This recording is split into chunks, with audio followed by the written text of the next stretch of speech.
Mon frère a abandonné ma fille de 16 ans à 12 200 miles de la maison pour lui apprendre le respect. Alors, je lui ai montré ce que signifiait la responsabilité quand j'ai monté un dossier juridique qui l'a détruit, lui et sa femme, et les a rayés de la famille pour toujours. Je ne suis pas vraiment du genre apostaire.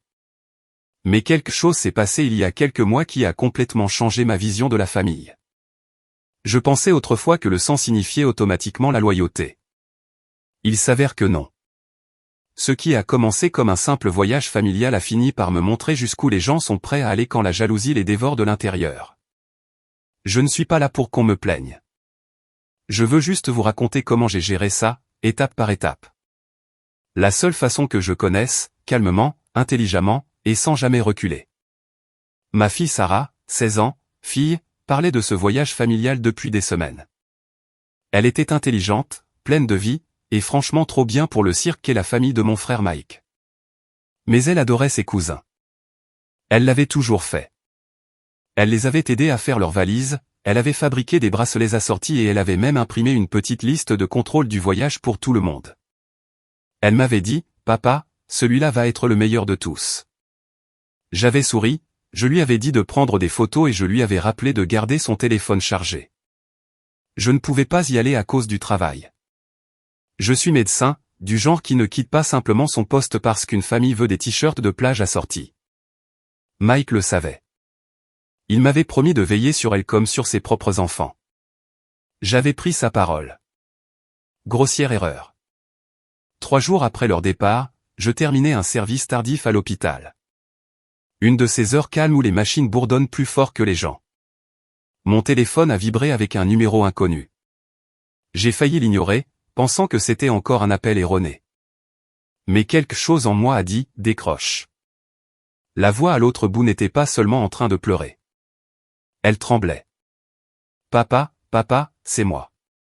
C'est Sarah. » Elle paniquait tellement que j'avais du mal à la comprendre. Entre 2 sanglots, j'ai saisi des bribes. Mélissa lui avait pris son téléphone pour lui apprendre le respect. Son vol de retour avait été annulé et tout le monde Mike, Mélissa, ses cousins étaient partis. Ils étaient rentrés sans elle. Pendant quelques secondes, je n'ai rien dit.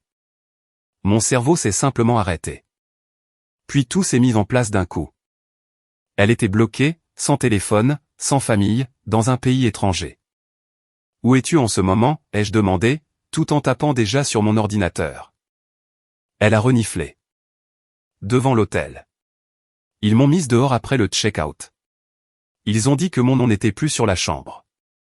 Quand j'ai demandé pour mon billet, l'accueil a vérifié et m'a dit que mon vol de retour avait été annulé. J'ai pressé le talon de ma main contre mon front. D'accord, écoute-moi. Tu ne bouges pas de là où tu es. Tu comprends? Reste dans un endroit fréquenté. Je te ramène à la maison. Une voix d'homme est arrivée faiblement. Un touriste qui lui avait prêté son téléphone. Elle a dit que le personnel de l'hôtel l'avait laissé rester dans le hall assez longtemps pour trouver quelqu'un qui veuille bien m'appeler. Elle essayait depuis toute la journée. J'ai gardé un ton stable, mais ma poitrine brûlait. Tu vas t'en sortir, Sarah. Tiens bon. Je réserve ton vol tout de suite. En quelques minutes, je l'avais mise sur le prochain vol disponible pour rentrer. J'ai appelé la compagnie aérienne, j'ai organisé une escorte à l'aéroport pour elle et je leur ai envoyé sa photo et ses informations de réservation. J'avais géré des chirurgies plus fluides que cet appel, mais rien n'avait jamais fait couler mon sang aussi froid. J'ai informé l'infirmière responsable que je partais. Je n'ai pas attendu l'approbation. Urgence familiale, ai-je dit. C'est tout. Le trajet jusqu'à l'aéroport m'a paru plus long que n'importe quel service que j'avais fait. Mon cerveau repassait sa voix, tremblante et brisée. Je serrais le volant de plus en plus fort chaque fois que je pensais à Mélissa, à ce ton suffisant et moralisateur qu'elle avait toujours. Le genre de personne qui pense que sa cruauté est de la discipline. Je pensais aussi à Mike. Sans colonne vertébrale, probablement en train d'acquiescer à tout ce qu'elle disait. Il avait toujours été comme ça. Quand nous étions enfants, il mentait et je prenais les coups. Certaines personnes ne dépassent jamais la lâcheté.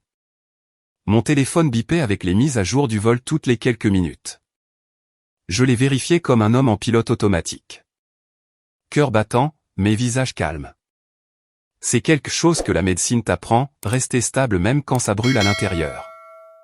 À un moment, j'ai même ri, amer et bas. L'idée qu'il pouvait faire ça et penser que je laisserais simplement passer.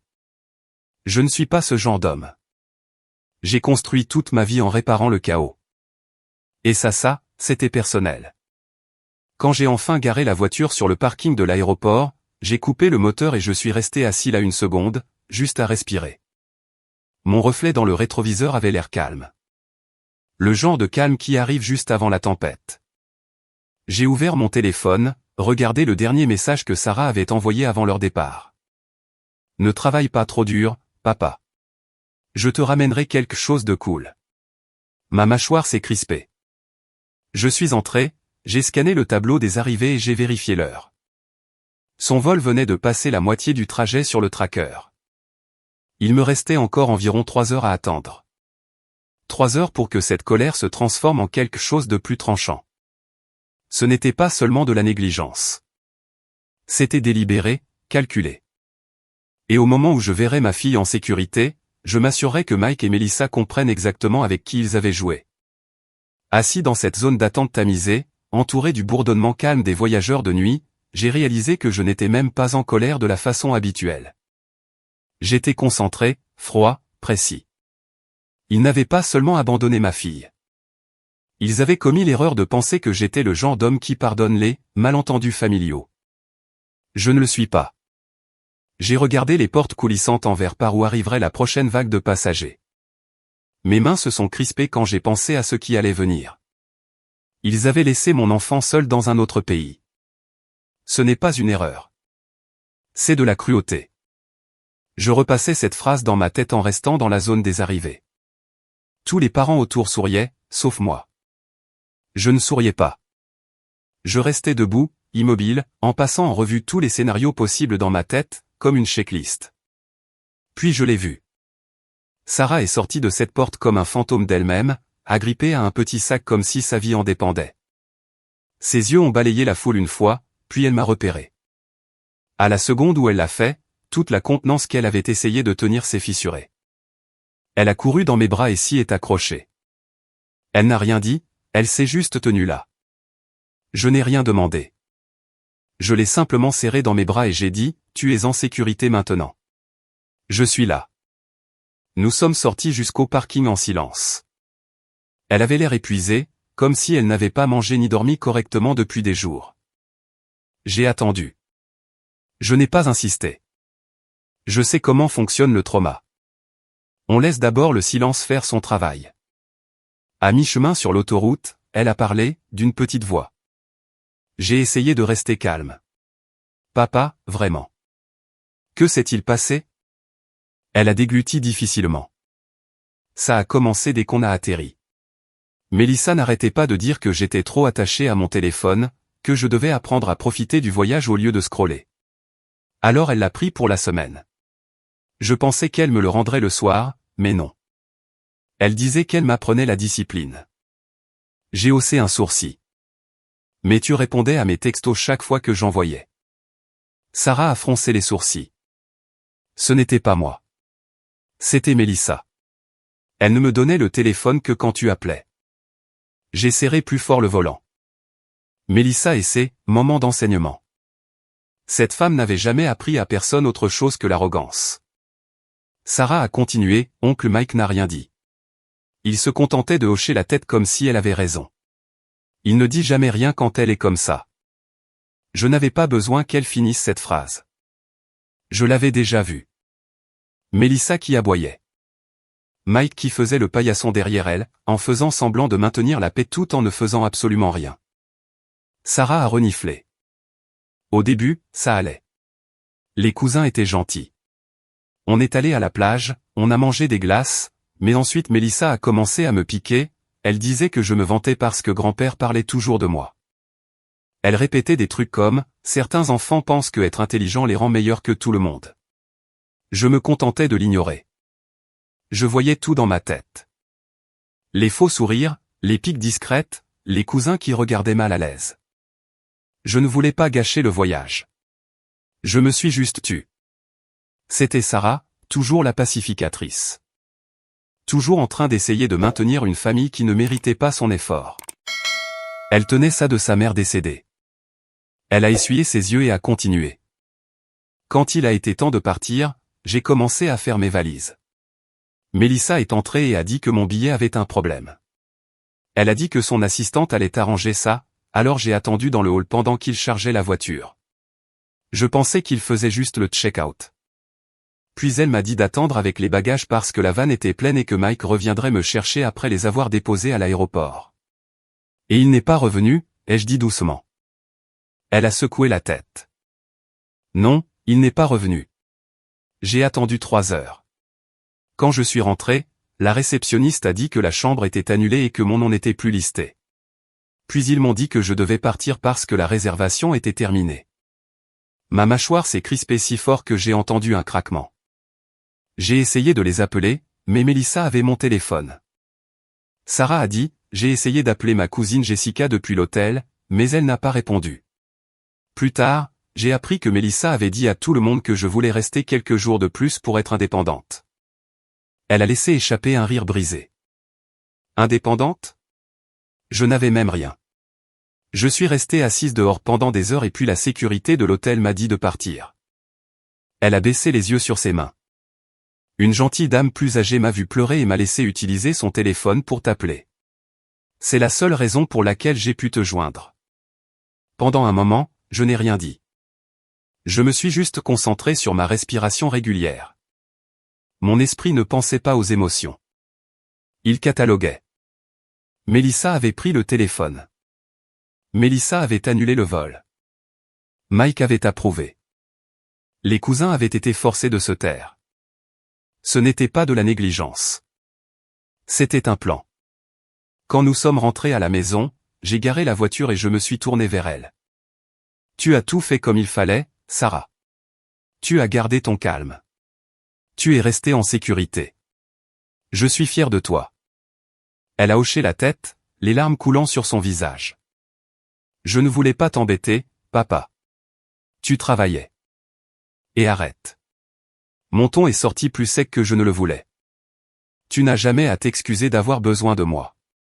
Jamais. À l'intérieur, je lui ai préparé à manger. Des choses simples. Soupe et pain grillé. Elle y a picoré pendant que je lui posais de petites questions calmes. Heure, nom, phrase. Chaque détail comptait. J'ai tout noté en faisant semblant de simplement discuter.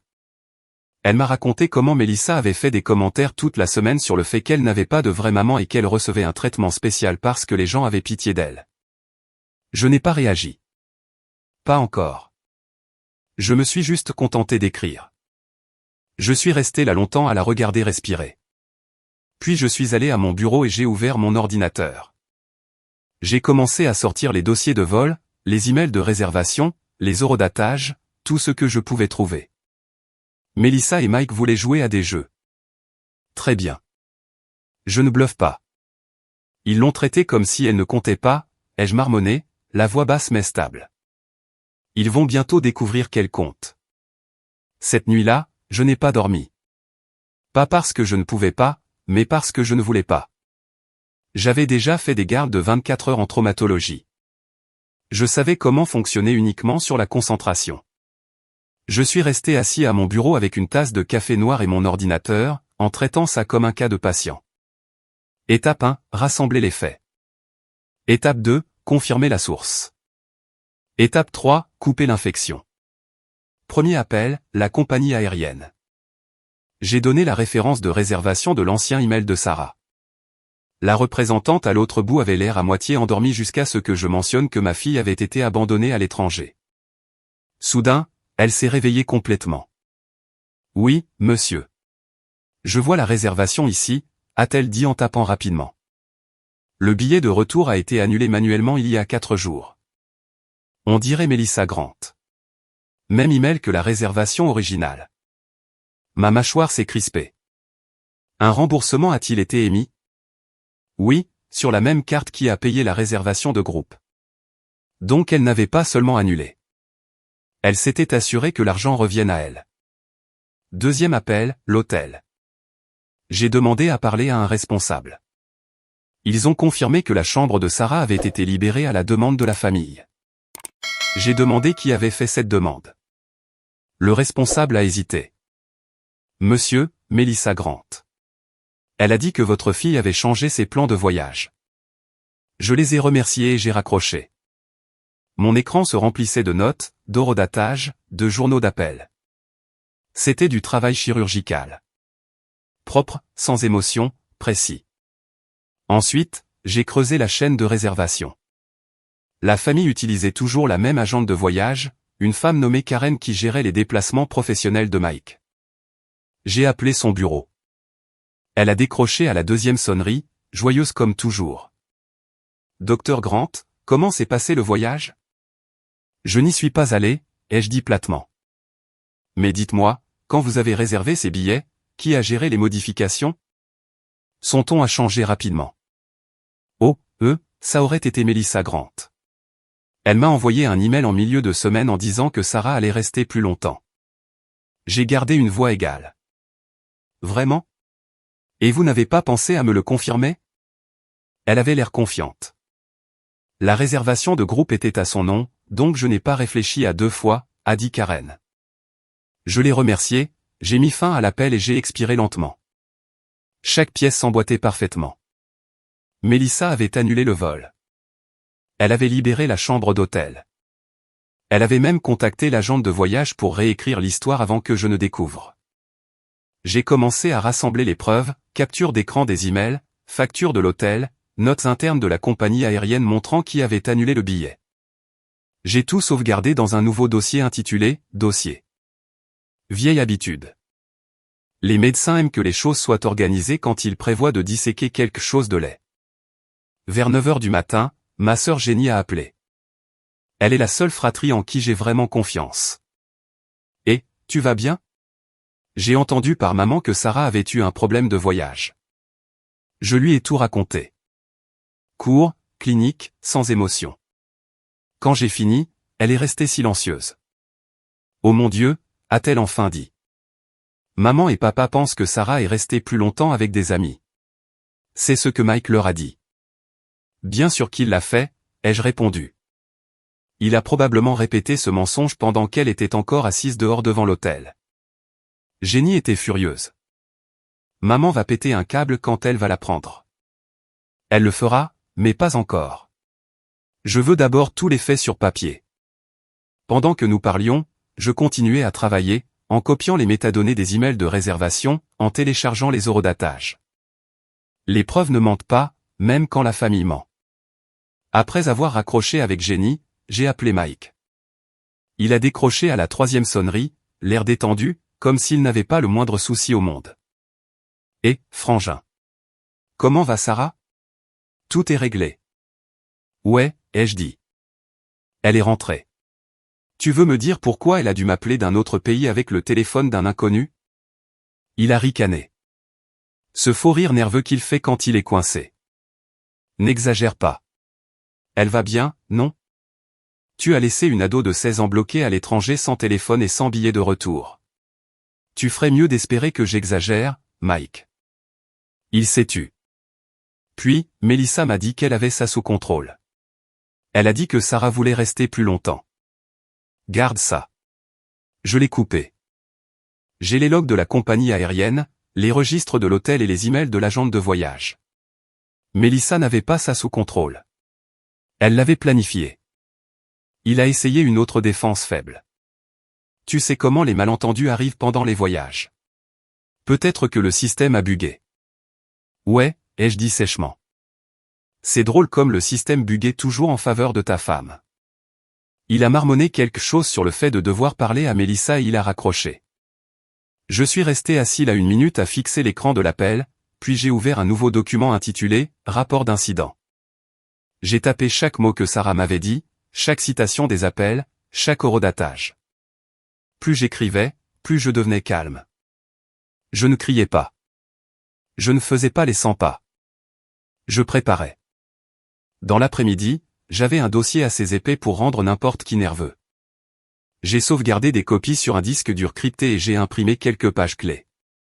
Puis j'ai envoyé un texto à mon ami avocat, Daniel, le genre de gars qui a vu assez de procès familiaux pour garder l'émotion en dehors. Daniel a répondu, c'est si grave que ça? Pire. J'envoie les documents maintenant. J'ai appuyé sur envoyer pour le dossier et je me suis adossé. La maison était silencieuse sauf le bruit de l'imprimante qui crachait du papier. Pour la première fois depuis cet appel téléphonique, j'ai souri. Pas parce que c'était drôle, mais parce que c'était inévitable. Mike et Melissa voulaient faire comme si Sarah ne comptait pas, comme si elle était juste une gamine qui s'en remettrait. Ils avaient oublié qui était son père. J'ai pris mon téléphone, j'ai envoyé un dernier message à Daniel. On passe au juridique. Le lendemain matin, j'avais tout prêt. Les preuves ne manquent pas, et j'en avais assez pour écraser les leurs. Le timing était parfait. C'était samedi. Le rassemblement familial habituel chez mes parents. Scène parfaite. Je n'avais dit à personne que je venais. Je voulais qu'il soit pris au dépourvu. Quand Sarah s'est réveillée, je lui ai dit, on va voir mamie et papy aujourd'hui. Tu n'as rien à dire. Reste juste à côté de moi. Elle a hésité. Ils vont être là. Ils vont être là, ai-je dit. Et ils vont répondre de ce qu'ils ont fait. Nous avons roulé en silence. Je la voyais tripoter sa manche, nerveuse, mais en essayant de rester calme. Elle en avait déjà assez traversé, et je n'allais pas la laisser affronter une seconde de plus d'humiliation. À la seconde où nous nous sommes engagés dans l'allée de mes parents, j'ai repéré le SUV de Mike. Bien sûr, l'homme ne pouvait pas avoir l'air coupable même s'il essayait. À l'intérieur, mes parents étaient à table, Jenny aidait maman à mettre les assiettes, et Mike et Melissa étaient assis comme des rois, en train de rire de quelque chose. À la seconde où je suis entré, c'est comme si l'air avait été aspiré de la pièce. Le sourire de Mike s'est figé. Melissa a cligné 2 fois des yeux, puis en a forcé un autre. Oh, tu as pu venir. Ouais, ai-je dit en laissant tomber un épais dossier sur la table. Je ne voulais pas rater le temps en famille. Le visage de maman s'est illuminé quand elle a vu Sarah, mais elle a senti la tension instantanément. Tout va bien, a-t-elle demandé doucement. Pas encore, ai-je dit. Mais ça va aller. Je me suis assis en face de Mike et Melissa et j'ai ouvert le dossier. Des pages imprimées ont glissé. Confirmation de vol, registre de check-out de l'hôtel, horodatage et chaîne de mai.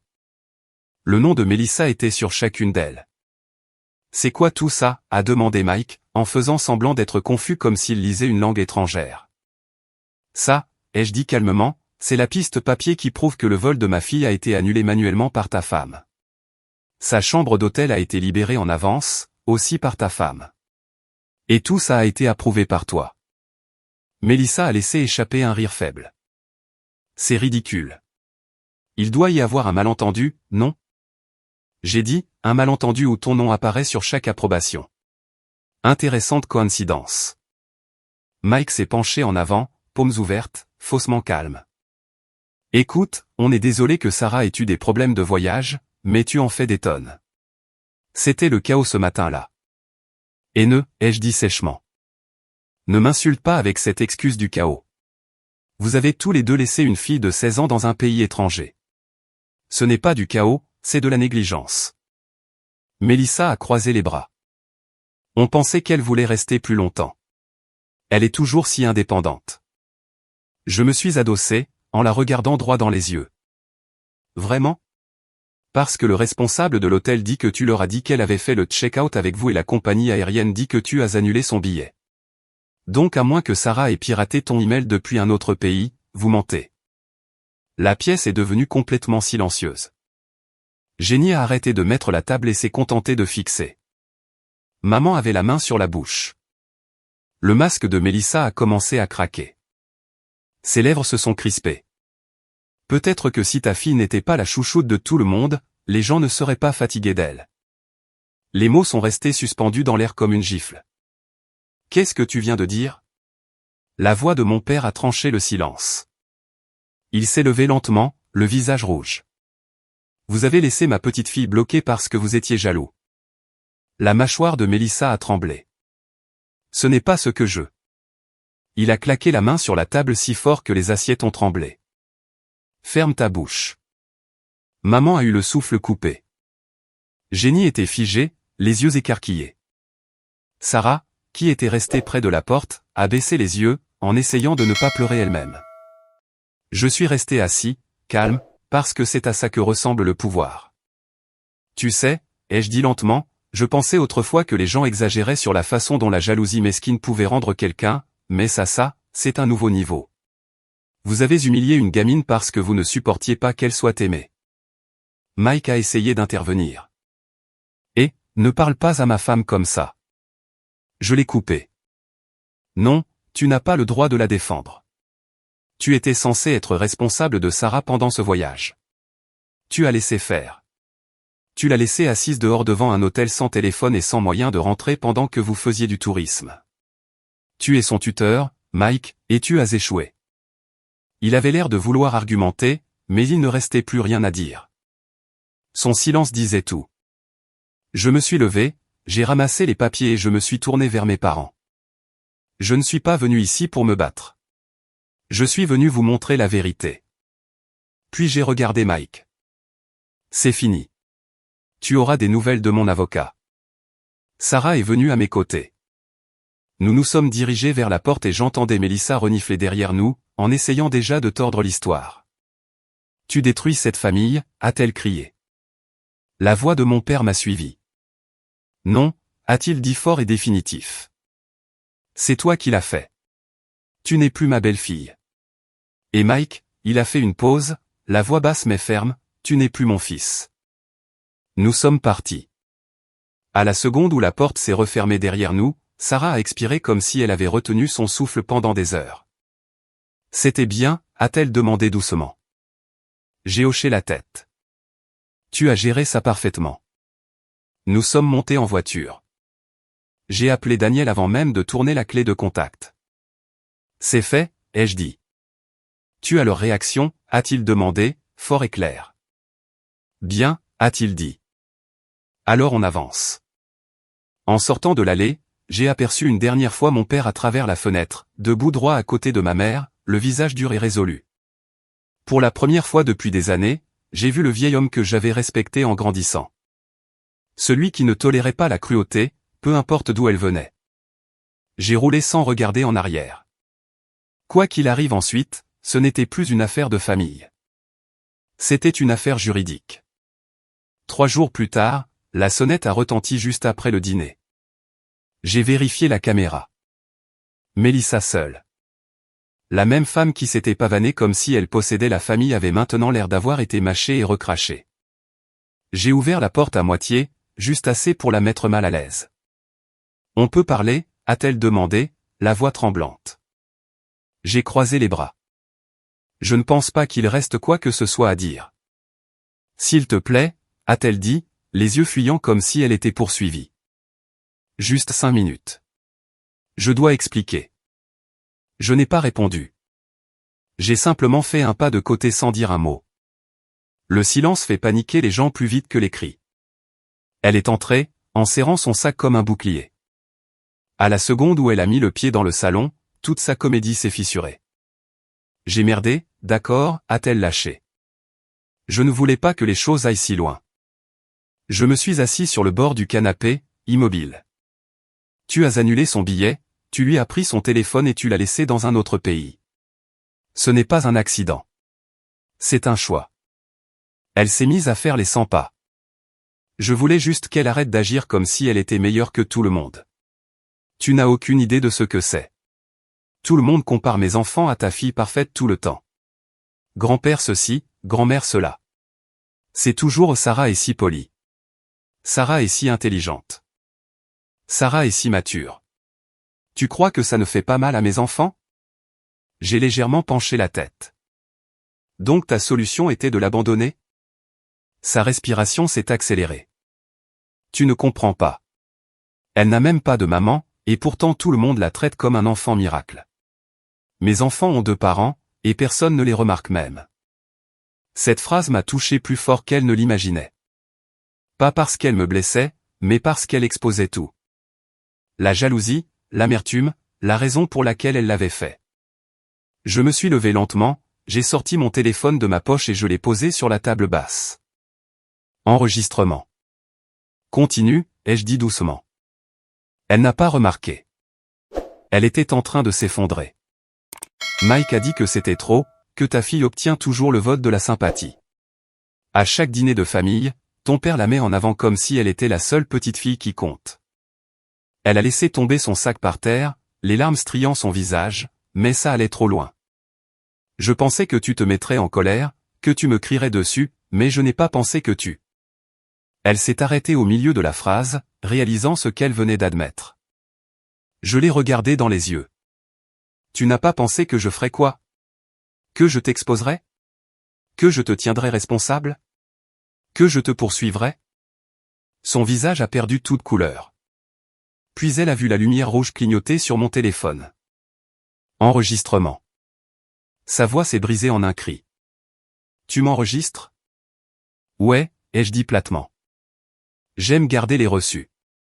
Elle s'est jetée vers le téléphone, mais je l'ai pris avant qu'elle puisse le toucher. Tu ne peux pas faire ça.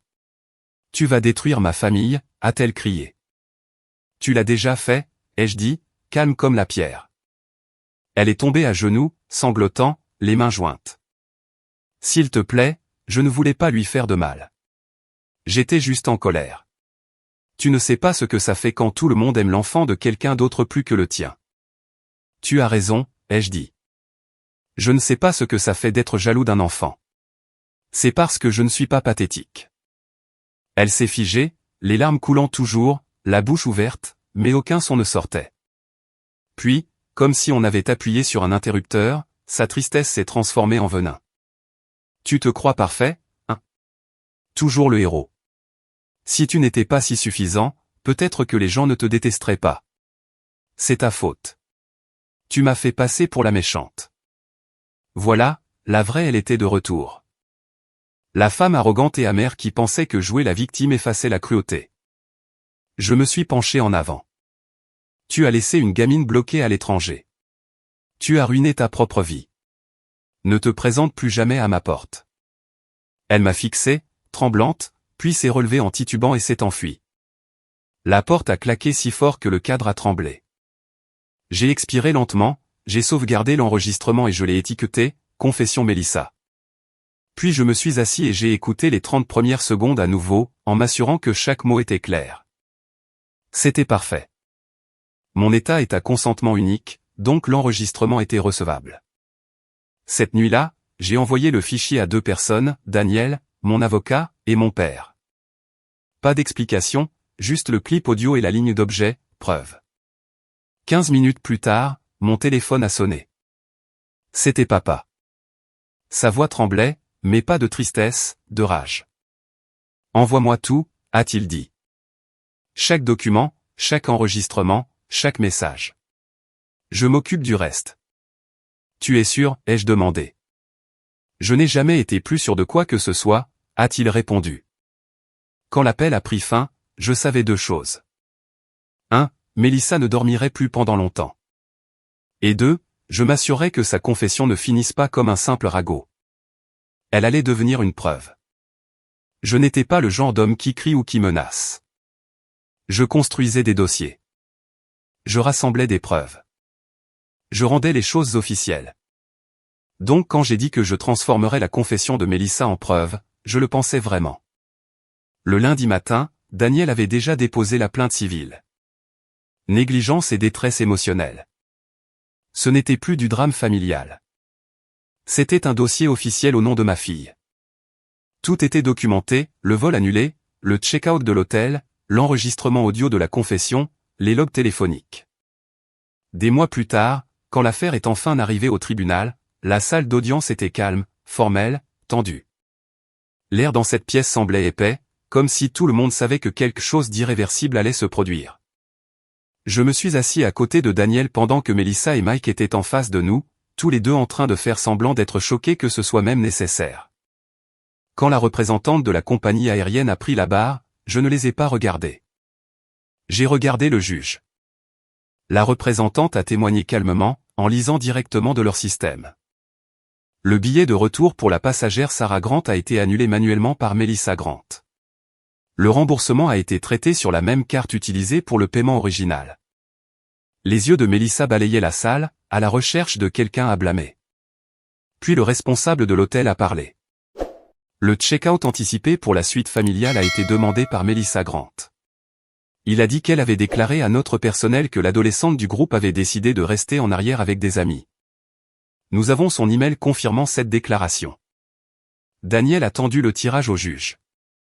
Le bruit du papier glissant sur le bureau était plus fort que toute sa défense. Mike essayait de garder un visage impassible, mais il avait l'air prêt à s'effondrer. Quand son tour est venu, Daniel n'a pas perdu de temps. « Monsieur Grant, a-t-il dit, avez-vous approuvé le check-out anticipé ?» Mike s'est éclairci la gorge. « Je ne savais pas qu'elle avait annulé le billet. J'ai supposé que tout allait bien. » Daniel n'a pas scié. « Donc ces emails avec votre signature, ceux qui approuvent les annulations et les changements d'hôtel, n'étaient pas les vôtres ?» Mike s'est figé. Il n'avait pas de réponse. Puis est venue la partie qui a brisé tout ce qui restait de sympathie dans la salle. L'enregistrement audio. La voix de Mélissa a résonné dans les haut-parleurs. Claire et amère. Elle n'a même pas de maman, et pourtant tout le monde la traite comme si elle était spéciale. Mes enfants n'ont rien. On pouvait sentir le changement dans la salle. L'expression du juge est passée de neutre à dégoûté.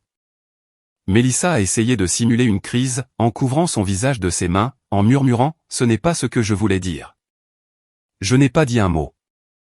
Je suis juste resté assis là à la regarder réaliser qu'elle avait construit sa propre cage. » Puis mon père a pris la barre.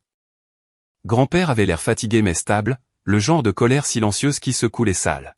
« Ma petite fille a été abandonnée par sa propre famille », a-t-il dit fermement. Mélissa et Mike nous ont menti à tous. Nous pensions que Sarah était restée avec des amis. Ils nous ont laissé croire ça pendant qu'elle était bloquée dans un autre pays. Ce n'est pas de la famille. C'est de la cruauté. Même le juge s'est adossé à son fauteuil après ça. Quand tout a été terminé, le juge les a déclarés responsables. Le tribunal a ordonné des dommages et intérêts pour détresse émotionnelle et frais de voyage, plus le remboursement complet de tous les frais juridiques. Le jugement et les conclusions faisaient désormais partie du registre public. Le tribunal a qualifié leur conduite de négligence et d'abus émotionnel. Le marteau a frappé une fois et c'était fini. Je n'ai pas célébré. J'ai juste expiré. Ce n'était pas une victoire, c'était une confirmation. Dehors, devant la salle d'audience, grand-père m'attendait. Il n'a pas dit grand-chose, il m'a juste tendu un dossier et a dit « Les testaments sont en train d'être réécrits. Ils sont dehors. » Au cours des jours suivants, les retombées se sont propagées comme un feu de brousse. La réputation de Mélissa dans le quartier s'est effondrée. Les parents à l'école ont arrêté de l'inviter aux événements. L'association de parents d'élèves lui a discrètement demandé de démissionner. Son nom est devenu synonyme de cruauté. Les gens ne le disaient même plus à voix haute. Ils le murmuraient. Le travail de Mike a pris un coup ensuite. Son entreprise l'a mis en congé administratif en attendant un examen interne d'éthique, en citant une conduite publique indigne. Il a essayé de faire comme si c'était un malentendu, mais tout le monde savait de quoi il s'agissait. Ils pensaient pouvoir enterrer ce qu'ils avaient fait sous des excuses et de fausses larmes. Au lieu de ça, ils se sont enterrés eux-mêmes. Je n'ai pas jubilé. Je n'ai pas posté. Je n'en ai même pas reparlé. Je suis juste rentré à la maison, je me suis assis avec Sarah et je l'ai aidée à planifier l'avenir. Elle recommençait à sourire, elle recommençait à dormir toute la nuit. Nous parlions de l'université, d'art, de voyage, de choses qui n'étaient plus liées à la peur. Elle m'a demandé une fois, « Papa, tu te sens mieux maintenant que c'est fini ?» J'ai secoué la tête. Ce n'était pas pour me sentir mieux. La vengeance n'est pas ce que c'est. C'est une correction. Parce que voilà le truc avec la justice. Quand elle est réelle, elle n'a pas besoin d'être bruyante. Elle a juste besoin d'être faite. Les mois ont passé calmement après le procès. La vie n'est pas revenue instantanément à la normale, mais elle a commencé à aller dans la bonne direction. Sarah est redevenue elle-même, concentrée, drôle et vive. Elle a commencé à faire du bénévolat à l'hôpital le week-end, en aidant les enfants avec des projets artistiques pendant que je travaillais à proximité. La voir marcher dans ces mêmes couloirs qui m'avaient vu à mon plus épuisé a apaisé quelque chose en moi pour la première fois depuis longtemps. Elle parlait d'étudier la psychologie. Elle disait qu'elle voulait aider les enfants qui n'ont pas de parents chanceux. Je ne lui ai jamais dit à quel point cette phrase m'avait touché. J'ai juste hoché la tête et dit, tu serais doué pour ça. Le procès s'est finalement terminé complètement. Le jugement écrit du juge est tombé comme un marteau. Mike et Melissa Grant déclarés responsables de négligence et d'infliction intentionnelle de détresse émotionnelle. Ce n'était pas de la prison, mais ce n'était pas non plus une tape sur la main. Ils ont été obligés de suivre une thérapie, lourdement condamnés à une amende, et interdits de tout voyage non supervisé avec des mineurs pendant 5 ans. Le juge a été clair dans sa déclaration finale, ce n'était pas un accident. C'était un acte délibéré destiné à humilier et isoler une mineure. Entendre ces mots imprimés au registre m'a fait plus de bien qu'aucune excuse n'aurait pu le faire. Après que le jugement est devenu public, l'entreprise a terminé son examen d'éthique. Le résultat était prévisible. Licenciement pour faute professionnelle. Comme ça, son image impeccable d'homme d'affaires s'est évaporée. Pendant ce temps, l'avocat de la famille a finalisé les révisions du testament. Mike et Melissa ont été formellement déshérités. Le Nouveau Testament a été signé avec des témoins présents et déposé immédiatement. Grand-père n'a pas fait ça verbalement. Il l'a fait officiellement. S'ils veulent une famille, a-t-il dit, ils peuvent en commencer une. Mais il n'a pas puni les cousins. Les enfants n'étaient pas responsables. Ils avaient été pris au milieu et grand-père a fait en sorte qu'ils restent dans la famille. Ils ont commencé à passer les week-ends chez lui. Des visites calmes, sans mention de leurs parents. Sarah les rejoignait parfois, en aidant aux devoirs ou en traînant simplement. C'était gênant au début, mais les enfants s'adaptent plus vite que les adultes. Un soir, je l'ai déposée là-bas et j'ai regardé depuis la voiture pendant qu'elle riait avec eux sur le porche. Pendant une seconde, ça ressemblait presque à avant. Pas parfait, mais paisible. Je suis sorti et je suis entré pour voir grand-père. Il était assis à la table de la cuisine en train de regarder des papiers. « Tu as l'air fatigué ?» lui ai-je dit. Il a ri doucement. « Fatigué, c'est mon nouveau normal. » Puis il a levé les yeux et a dit, « Je n'aurais jamais pensé voir le jour où le nom de mon propre fils serait rayé de mon testament. »« Tu as fait ce que tu devais faire, » ai-je dit. Il a hoché lentement la tête. « Toi aussi. » La maison semblait plus légère sans la voix de Mike. Sans le faux rire de Melissa qui remplissait la pièce. Pour une fois, les dîners de famille ne ressemblaient plus à une traversée de champs de mine. Sarah a géré les retombées mieux que quiconque. Pas d'amertume, pas de discours de vengeance, juste de la concentration. Elle ne les mentionnait même pas sauf si quelqu'un d'autre le faisait. Quand elle a reçu sa lettre d'acceptation pour un programme d'été en psychologie, elle a dit, « Peut-être que je peux aider les enfants qui pensent que personne ne les écoute. » Je lui ai répondu, « Tu le fais déjà. » Pendant ce temps, je suis resté occupé entre le travail à l'hôpital, la paperasse du tribunal et l'aide à grand-père pour gérer les fonds en fiducie pour les cousins. Je n'avais pas beaucoup de temps pour penser aux décombres que nous avions laissés derrière nous. Mais parfois, quand je passais devant l'ancien immeuble de bureau de Mike ou que je voyais une des anciennes amies de l'association de parents d'élèves de Melissa en ville faire semblant de ne pas me remarquer, je ne pouvais m'empêcher de penser, bien. Les actes ont du poids. Un après-midi, Daniel a appelé pour dire que l'affaire avait été officiellement clôturée. « C'est fini », a-t-il dit. « Bien », ai-je répondu. « Gardons ça comme ça. » Plus tard ce soir-là, Sarah m'a rejoint dans le salon. Elle s'est assise à côté de moi et a dit, « Tu ne m'as pas seulement protégé, tu les as fait répondre de leurs actes. » Je l'ai regardée avec un demi-sourire. C'est ce que la famille est censée faire. Elle a posé sa tête sur mon épaule. On forme une assez bonne équipe, hein. La meilleure, ai-je dit. Le monde extérieur continuait à tourner. De nouveaux cas au travail, de nouvelles routines, une nouvelle normalité. Les noms Mike et Melissa Grant ont fini par se fondre dans des murmures. Mais dans notre petit monde, l'équilibre était rétabli. On ne choisit pas son sang, mais on peut choisir qui reste dans sa famille. Et la mienne, elle semblait enfin propre à nouveau.